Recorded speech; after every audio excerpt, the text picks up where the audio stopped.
Selamat menonton. Jangan lupa like, komen, dan subscribe untuk perkembangan channel ini.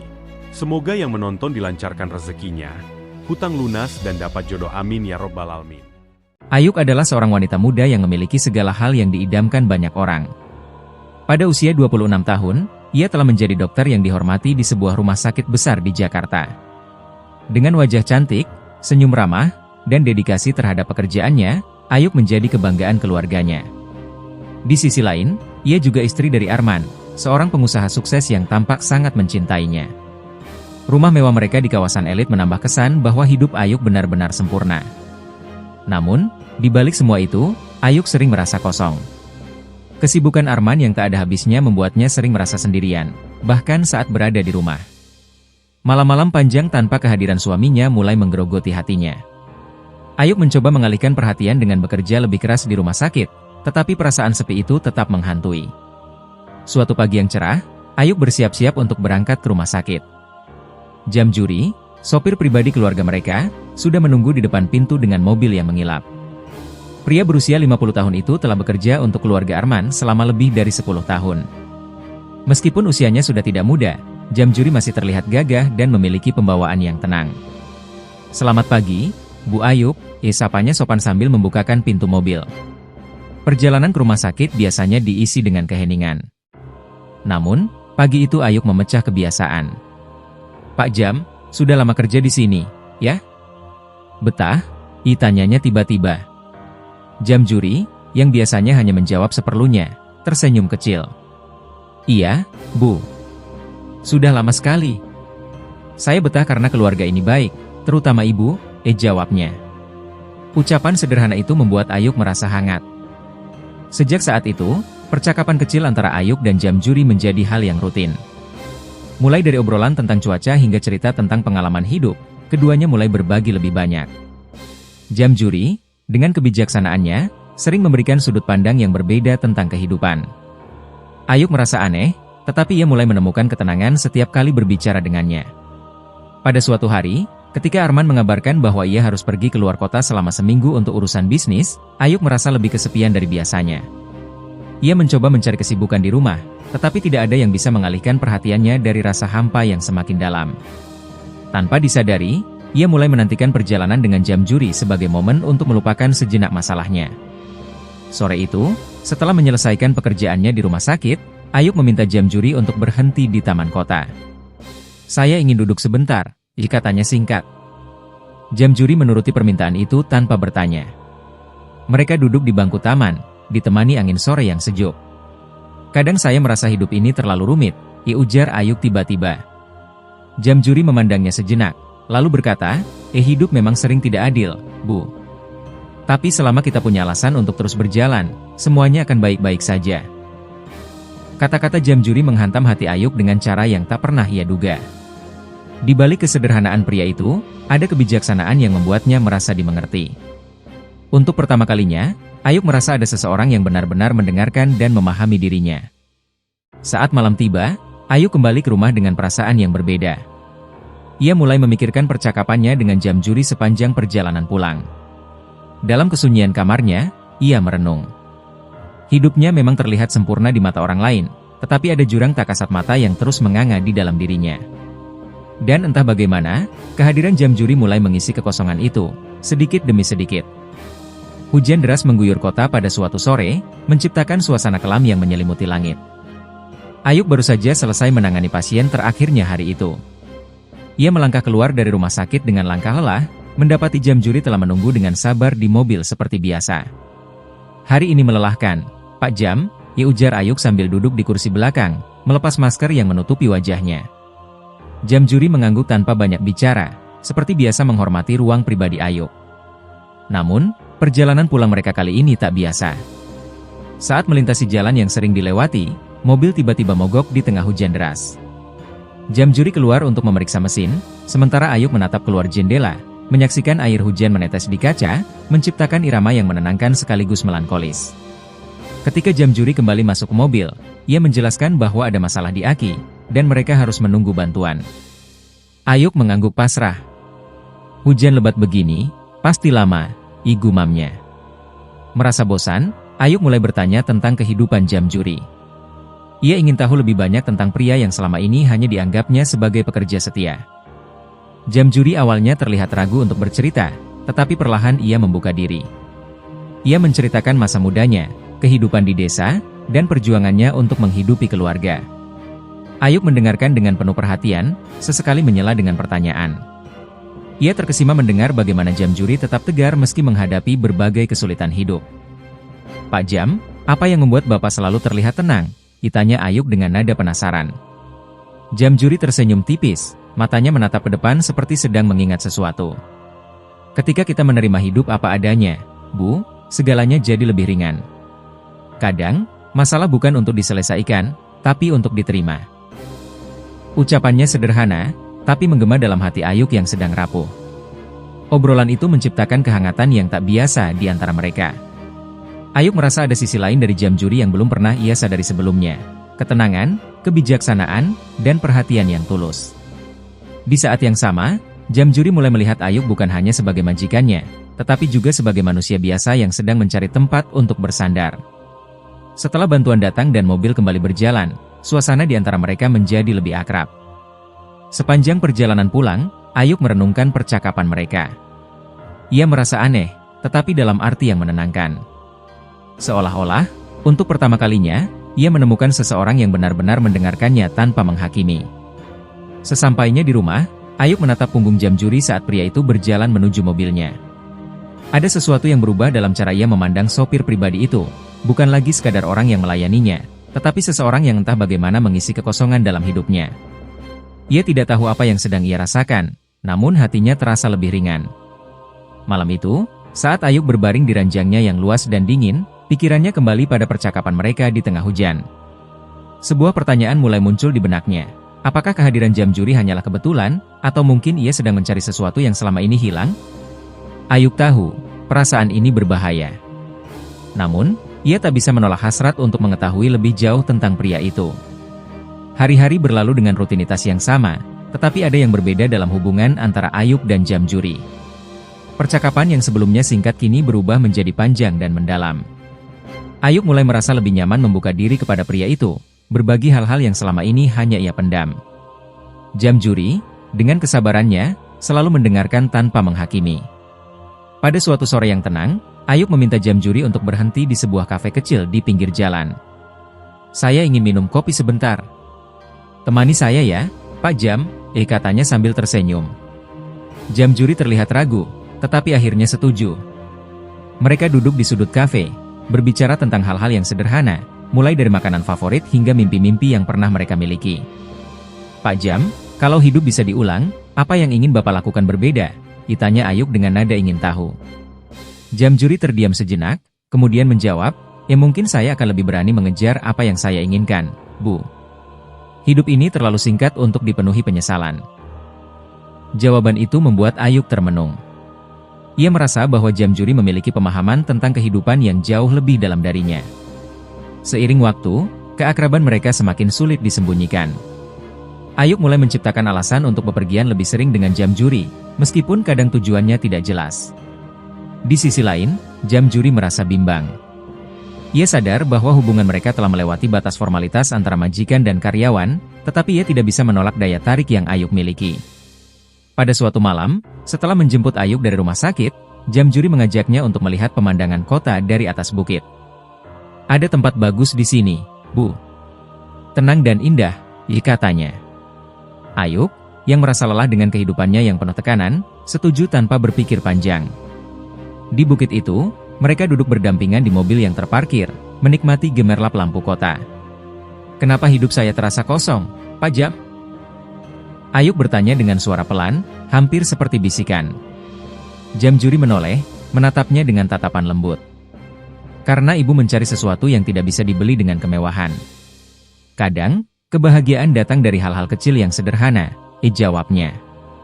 Dalam sekejap, keheningan di antara mereka terasa penuh arti, seolah ada sesuatu yang tidak terucap namun sangat kuat. Malam itu, untuk pertama kalinya, Ayub menyadari bahwa kehadiran jam juri memberikan warna baru dalam hidupnya. Ia merasa hidupnya yang monoton mulai memiliki arti. Namun, di balik perasaan itu, Ayub juga diliputi rasa bersalah. Ia tahu bahwa apa yang ia rasakan adalah hal yang tidak seharusnya terjadi, tetapi hatinya sulit untuk mengingkari. Di sisi lain, Jamjuri mulai merasa terseret dalam sesuatu yang jauh lebih besar dari yang pernah ia bayangkan. Sebagai pria yang telah melewati banyak pahit manis kehidupan, ia tahu bahwa hubungan ini tidak akan membawa kebahagiaan. Namun, setiap kali ia melihat Ayub, keinginannya untuk melindungi wanita itu semakin besar. Kedekatan mereka kini menjadi rahasia yang hanya diketahui oleh mereka berdua. Di balik senyum Ayub yang cerah dan sikap Jamjuri yang tenang, tersembunyi perasaan yang mulai sulit dikendalikan. Mereka tahu bahwa jalan yang mereka pilih penuh dengan risiko, tetapi keduanya seakan tak mampu menghentikan diri untuk melangkah lebih jauh. Rahasia itu mulai tumbuh, seperti api kecil yang perlahan membakar. Hari itu, Ayub merasa gelisah.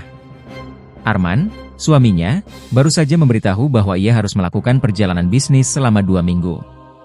Bagi Ayub, ini berarti kesepian yang semakin panjang di rumah yang megah namun terasa dingin. Namun, di sisi lain, tanpa disadarinya, ada sisi kecil dalam dirinya yang lega. Keberadaan Arman yang jarang di rumah membuat Ayub merasa memiliki kebebasan yang tak terucapkan.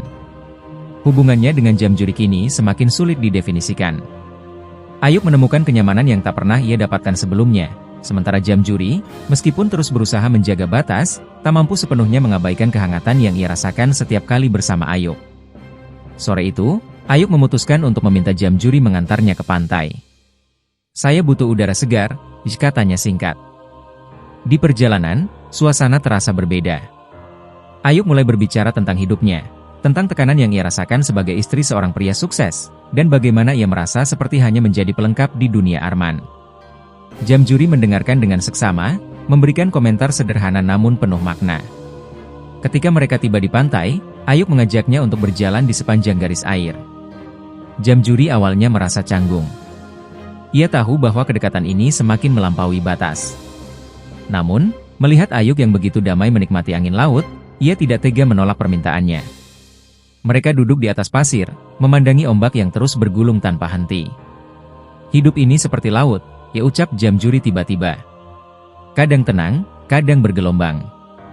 Tapi apapun yang terjadi, kita harus tetap berjalan di atasnya." Ayub menoleh, menatap wajah pria itu yang diterangi sinar matahari sore. Dalam momen itu, ia merasa ada sesuatu yang tidak dapat ia lawan, sebuah rasa yang tumbuh semakin kuat. Dengan keberanian yang ia sendiri tidak pahami, Ayub meraih tangan Jamjuri. "Saya lelah terus berpura-pura bahagia," katanya dengan suara bergetar. Jamjuri terdiam, tubuhnya kaku. Ia tahu apa yang sedang terjadi, namun kata-kata Ayub membuatnya tak mampu menarik diri. Dalam hatinya, ia bertarung antara moralitas dan rasa yang perlahan-lahan menguasai dirinya. "Bu Ayub, ini tidak benar," katanya pelan, tetapi Ayub hanya menggelengkan kepala. "Saya tidak peduli. Saya hanya ingin jujur pada diri saya sendiri," jawabnya tegas. Ketika mereka kembali ke mobil, suasana menjadi lebih berat namun juga lebih intim. Ayub tidak lagi berusaha menyembunyikan perasaannya, sementara Jamjuri merasa dirinya mulai kehilangan kendali. Selama perjalanan pulang, keduanya hanya diam, tetapi diam itu penuh dengan makna yang tak perlu diucapkan. Malam harinya, Ayub tidak bisa tidur. Ia merenungkan apa yang baru saja terjadi di pantai. Hatinya berdebar keras setiap kali ia mengingat tatapan Jamjuri, tetapi rasa bersalah juga mulai menghantuinya. Bagaimana jika Arman mengetahui? Bagaimana jika semuanya terbongkar? Namun, di balik semua itu, ia merasa hidupnya menjadi lebih hidup dibandingkan sebelumnya. Di sisi lain, Jamjuri juga tidak bisa memejamkan mata. Ia tahu bahwa hubungan ini tidak seharusnya terjadi, tetapi setiap kali ia mencoba mengingatkan dirinya tentang batas-batas itu, bayangan Ayub terus muncul di pikirannya. Jamjuri tahu, jika ia terus mengikuti perasaan ini, konsekuensinya akan sangat besar. Namun, untuk pertama kalinya dalam hidupnya, ia merasa diinginkan, dihargai, dan dibutuhkan oleh seseorang. Hari-hari berikutnya, hubungan mereka berubah menjadi sesuatu yang lebih intens. Percakapan-percakapan sederhana kini dihiasi dengan tatapan yang lebih dalam. Perasaan mereka, yang awalnya seperti api kecil, kini mulai menyala terang. Dan meskipun keduanya sadar bahwa ini adalah jalan yang salah, mereka tidak mampu menghentikan diri untuk melangkah lebih jauh ke arah yang sama.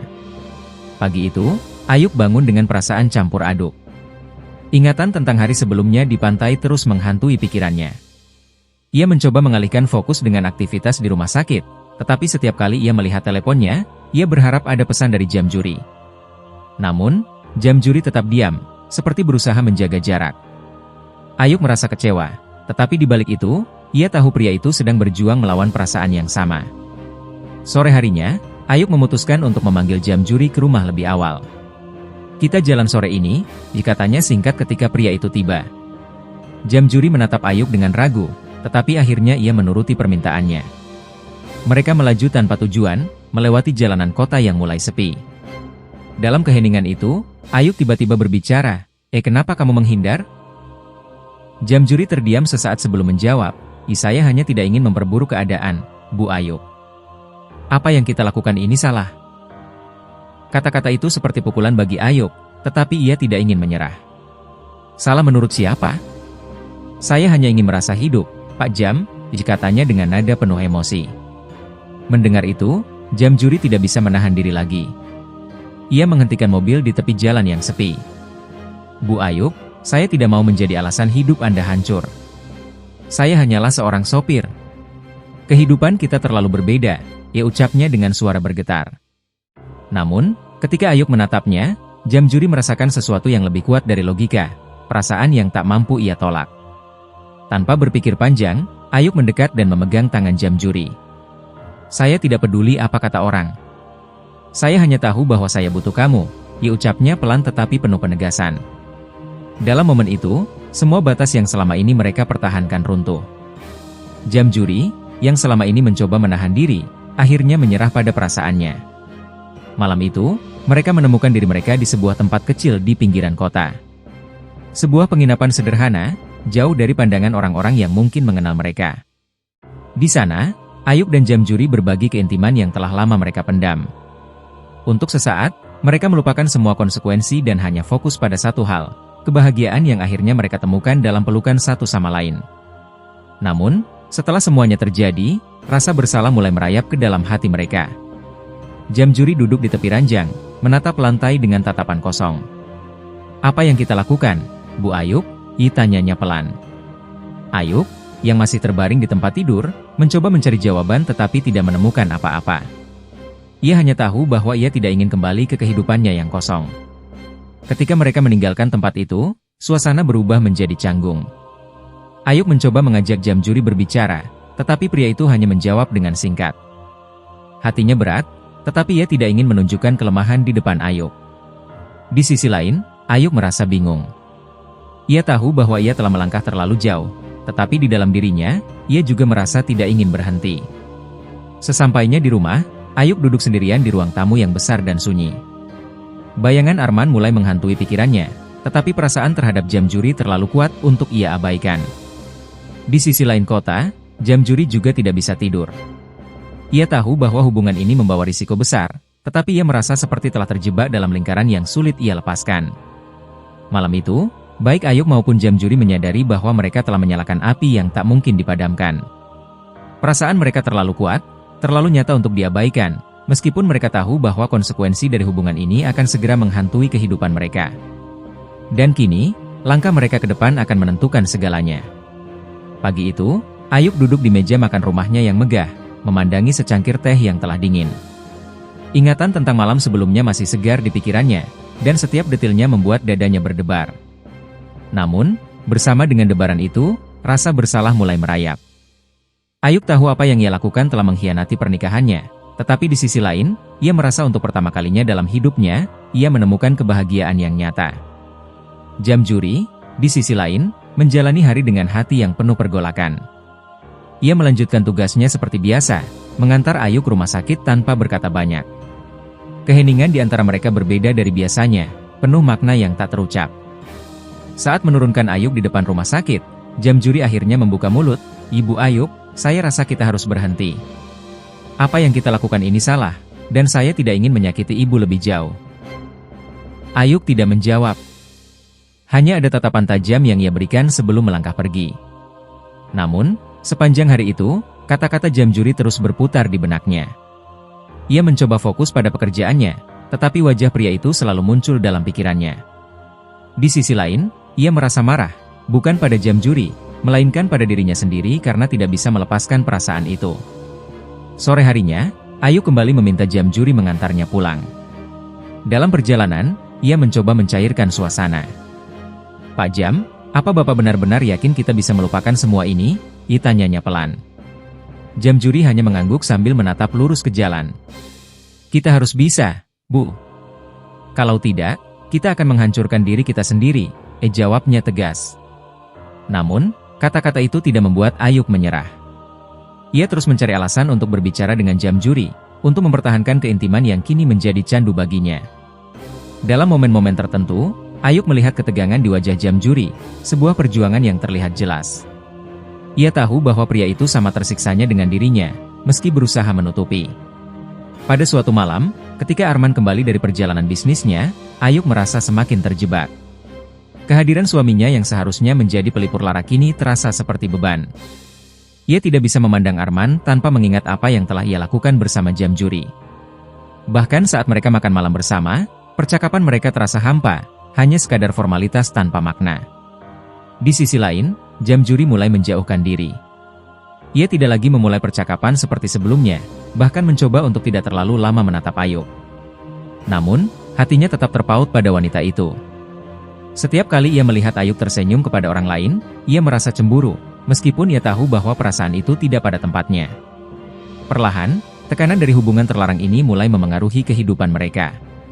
Ayuk menjadi lebih sering melamun, bahkan terkadang lupa akan tugas-tugasnya sebagai dokter.